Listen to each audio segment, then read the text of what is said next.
All right, so Forrest Griffin, obviously, man, that needs no introduction, but a man who now has a new job title as well. So maybe that needs an introduction. For people that don't know, the United States Fight League has been named the official Amateur MMA Federation of the United States. This is all kind of newly developed. And UFC Vice President and UFC Hall of Famer Forrest Griffin is going to oversee the Athlete Selection Committee. So a lot of words there, but let's talk about it, right? You've been involved with the International Mixed Martial Arts Federations for about a year now as part of the Athletes Commission. But this is even more responsibility. And as I was joking with you as we were getting started, more responsibilities for an already very, very busy guy. So talk to me about why this is something that made sense for you and something that you wanted to do. Right. So in essence, I definitely wasn't looking for another job. But if you think about, IMMAF's goals, they're aligned with my personal goals. And more importantly, they're in line with what the UFC and the UFC Performance Institute wants to do. And if you think about every sport, especially in the States, we have a collegiate pathway, a semi-pro pathway, a little more clear pathway to professionalization, right? That doesn't so much exist in the States.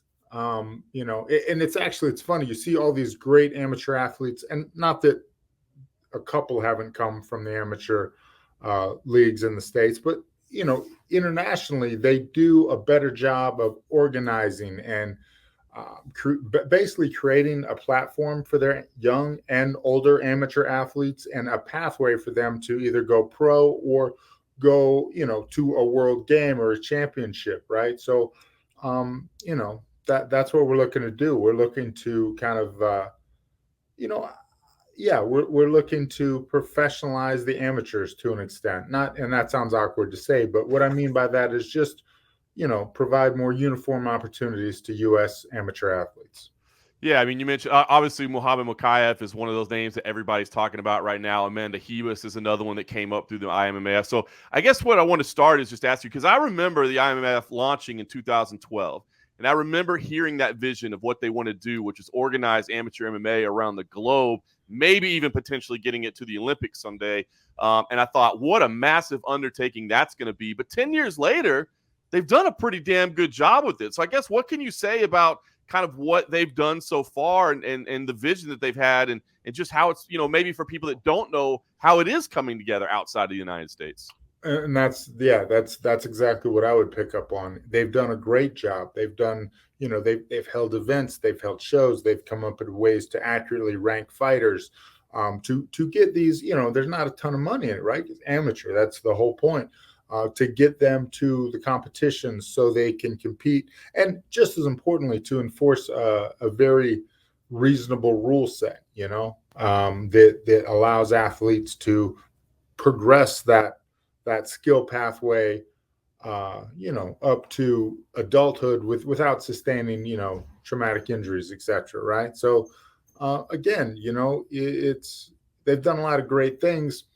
We've been a little behind in the States, one, because the amateurs here have not been as organized. I mean, again, you think about it, we're 50 different states with multiple commissions. That presents a challenge in and of itself. A lot of countries don't have that working against them, but we feel, in the States and the other people on this board with myself, that if we did a better job of capturing that U.S. talent, if we could get the states and the regions to work together better, we could really produce some great MMA amateurs for the states to compete and do well in those championship tournaments. And again, for my role, these are other people that are going to bring a lot of skilled people that have worked in this space for a long time. They're just going to bring these people to me, and I'll help them, make decisions on what athletes we use moving forward. So, and that's something that I do a lot of in my day-to-day job, just as far as studying the sport, right? And how can we evolve the sport? How can we change the sport? How can we improve the way training is being done for the sport? How can we use this science that we have and combine it with what is the essence of skill learning, right? It's interesting. So the idea would be to kind of, I guess, get everybody on the same page. Because I think about, like, say, like an organization like Tough Enough right here in Las Vegas, right? Been doing amateur shows for years, do a Mhm. phenomenal job. A lot of people have come through. Ronda Ronda Rousey, right? Rousey, that was the You one. know, That's the one. yeah. But Out, a ton, having lived here, there's been a ton of our athletes that have come through there as well, be it on the amateur side or for the getting paid a couple $100 side, right? right. So is the idea that, like, groups, organizations like that around the country that have their own little role in their areas would kind of work together with you guys to help Absolutely. select and identify athletes? Yeah, absolutely. Again, we want to include them and we want them to let us know those results and who the athletes are so we can just better identify the best talent, right? So, if you kind of standardize the comparisons, it'll help as far as, identifying what's what. And, regionally, like if you think about like California and Camo, they've done a great job. And I guess we would kind of like to spread that model, not them, but that model, and you know, uh, really, really kind of get that level of organization nationwide. So other regions can produce great athletes as well. That's pretty cool. So do you envision, or I don't know if you've gotten this far yet, but do you envision like a national championship tournament at some point to identify these athletes? Yes, so that's been discussed. Yeah, and I mean, again, look, it comes down to the details. How are we identifying the athletes? And that's what we're here to figure out. We're going to identify the athletes. What are the competitions? Are the people in one area? Do they have a higher weighting than the people from another area because of the level of competition? So regionally, the level of competition can vary. And then how do we get the funding for them to travel and compete together in some middle ground? Very cool, man. A lot of work to do. Should say, I guess there's already going to be a junior tournament scheduled for May 14th. It's actually at Dan Henderson's I Athletic know, Training yeah. Center. So I want to ask you about this, Forrest, because even for me, because it's athletes I believe as young as 8, from 8 to 17. So these youth championships. Yeah. You and I, man, we lived through the days of trying to convince people that this was a real sport, right? I mean, we had to tell people, we promise you, this is not what you think it is. It's a real sport. Are you concerned, or have you heard any already concern or pushback about kids getting into it? Are we saying, what 8 years old, is that too early to be having athletes involved in mixed martial arts? No, not really. I mean, the rule sets make it relatively safe. I mean, the rule sets make it safer than American football, right? Not to throw American football under the bus, but it's not that dangerous. You think about wrestling and I mean, I think the rule sets are great. The way they're enforced is great. This is a relatively safe sport. It doesn't seem like it visually sometimes, but you know, my daughter does cheer and she's small, so she's kind of she's on the top of the thing, and I'm a little like, okay, it's like she's 3 people up. That's not the softest surface to be followed on.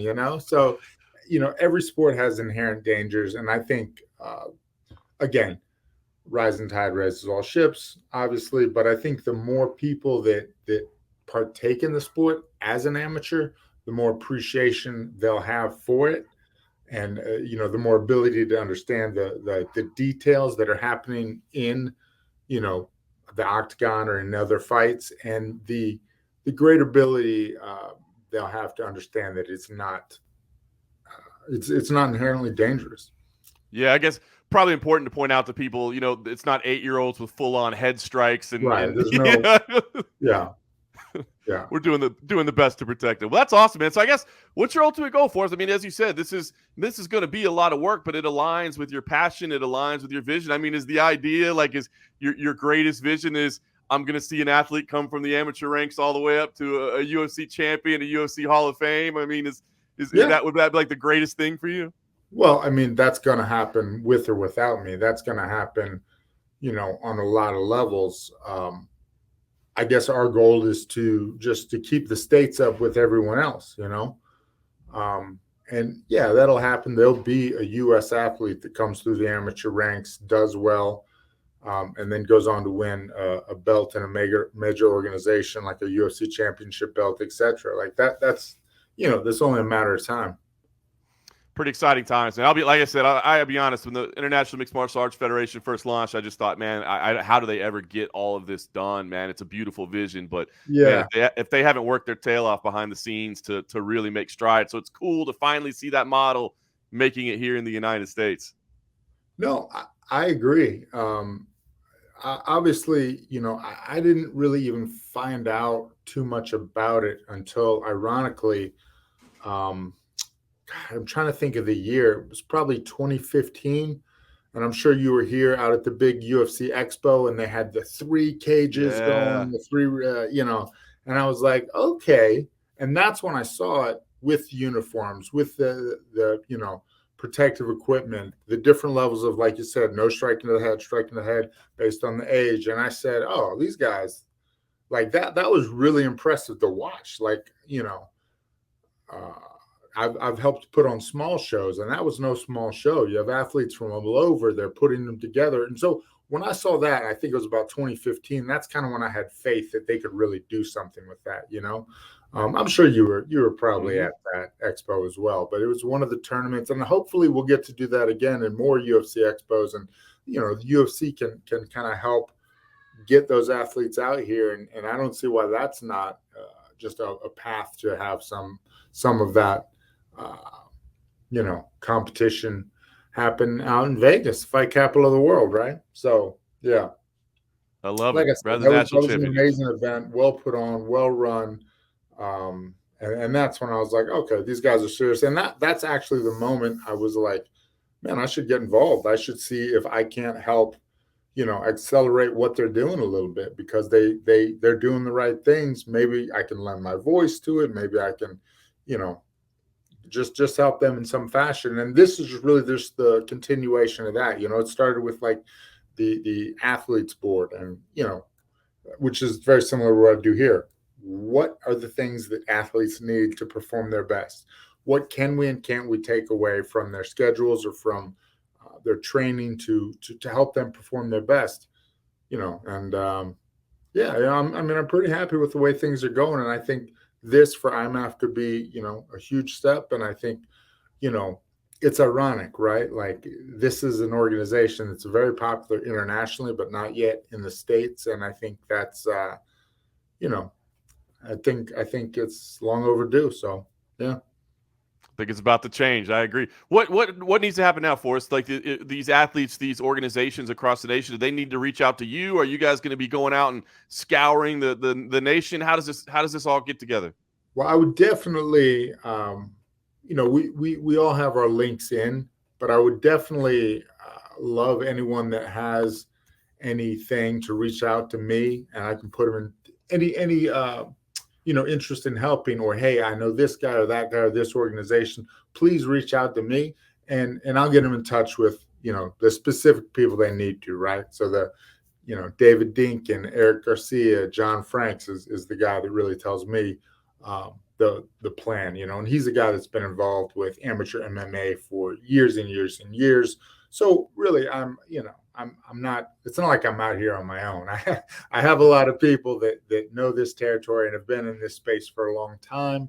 And again, I just kind of help them make decisions on the athletes, and then just see, what kind of partnerships can we leverage to build this thing, to get it funded, etc. Right. So I think that's the exciting, you know, is there opportunity for some US based sponsors to kind of help us get some bills paid? I don't know. Do you know of any? Can you hook us up? What do you You'll Yeah, just but reach we'll my start.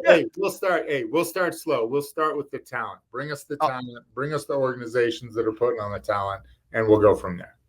yeah, you don't want my funding for us. So I don't think you'd get very far with the if I'm writing the checks, man. We might get one athlete funded. No, hey, you know people though. That's true. That's Trust true. me, I didn't expect it to come from. No offense. Oh man. Well, congratulations for us. This No, is cool. I'm nobody's excited. asking MMA reporters for money. That is, yeah. If you're ever getting into MMA journalism, make sure you understand you ain't making money off of it. You All you right. love it. You love it. Hey, again, I got into the sport. I got into the sport when there's $250 to be made, and that's if you won all the fights. So, and the loser didn't get paid in the first fights I started, because I thought, hey, this is a great sport. This is cool. This is the epitome of human competition. Let's make it as safe as it's meant to be. Let's, let's expose as many people to it. It's not for everybody, but, it is great for a lot of kids. And you think about like growing up doing an amateur martial art, it doesn't mean you'll ever turn pro. It just means that, like, hey, how many high school football players go to the NFL? Not many. Not So, many. it's still a great way to, to work out, to develop a base, to develop confidence, to, some self-defense techniques. There's a lot to it and a lot of benefits that it offers, right? So Yeah, we kind of want absolutely. to espouse those and get people in it. And yeah. If you have a kid, there's no reason your kid shouldn't be training martial arts, just for the confidence factor. That's why I was trying to say, like with my son, for instance, I'm not saying my son will never get his ass kicked on the schoolyard, but you know what? I know he's not going to be afraid of anybody because he's been in their training, and you're not going to be able to intimidate him. And I think that's what matters. That's what bullying's about, right? Yeah. Yeah. I mean, I won't tell you my daughter's story, but she did jits. She did jits for a while, and then it just wasn't her passion. She didn't mind it, but I would notice that, like, as we were running a class, she would be on the side braiding hair, and I thought, it's not for everybody. It's not for everybody. Maybe she'll find it later, but right now, it's just not her thing. I love it. You got to expose her. It was awesome. Well, congrats on New Gig, Forrest. I guess while I have you, anything on the athlete development front? We heard Dana talking this past weekend that, the pursuit of more performance institutes is kind of starting to pick up again, I guess, now that the world's opening back up. Yeah. Is there anything on that front that's exciting that you can tell us about, or is it just kind of slow going right now with the way the world is? Well, for us, it's like it does. I was actually happy to have the delay in Mexico. No, seriously, we need to identify a staff, identify the services we're going to provide, identify the model, right? Like, so in Shanghai, we have like an academy model. In Mexico, we will have an academy model. It may be smaller than the one in Shanghai. You've got to identify your partners. There's just a lot of logistical things on our end we really want to have dialed in before we open doors and, here's athletes and we have UFC fighters coming. Again, though, I think it's going to be great for that entire South America market, right? And then eventually, I'd love personally, and this is me personally, not the UFC or the UFC PI, so put a different hat there. I'd love to see one down in Brazil. We recently hired Claudia Gadelha, and that's kind of, as she's worked here, we've realized, like, we missed a lot with athletes that don't speak English and Portuguese is their primary language, right? So, and that's, there's always going to be learnings like that coming. And we're, again, this organization, the people that work here, you've been on the road with us, so you know how hard these people work. But it's not just that they work really hard; they're always looking to improve and better the service. How can they support athletes better? And I think the Mexico one will be huge. Maybe in Brazil, maybe, hopefully, maybe I'm just talking on my butt, but it would be nice. And then I think it's a great way to support athletes where they are. That's a great idea. I guess you got to talk Dana into it, basically, is what it boils down to. We'll give it some time. We'll let the sport continue to grow. The one thing I'll say is, outside of the U.S., Brazil is the second most athletes has the second most athletes on the UFC roster, right? So It's natural. And I think for Mexico and Latin and South America, or Middle Americas, I guess technically, we don't have as many UFC fighters from those regions as we should. The sport is more popular. I think that a PI there will serve to kind of, and again, I hate to use the PI catchphrase, but accelerate the evolution of those fighters. Very cool, man. Awesome to see how much you get, Forrest. I mean, you're giving back, right? I mean, you're helping develop the sport on the professional level, the amateur level. I mean, this is it's still very much a passion of yours at this point, not just a job. Yeah. Well, now as you're saying this, I'm starting to get stressed. There's a lot of work to be done. We're talking about it. This is the easy part. Talking about it. We actually got to start doing this work. Oh my God, what have I done?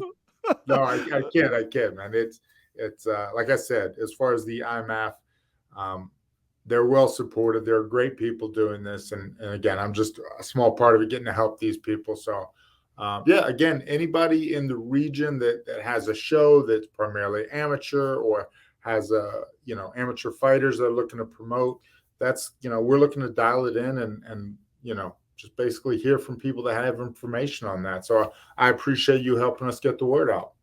Awesome, Forrest. Well, I'll let you go. But you got too much work to do to be talking to me on a video call here, so I'll let you get to it, man. But congrats on the new gig, and man, I'm looking forward to seeing how it develops. All right. Thank you, sir. Take it easy, my friend.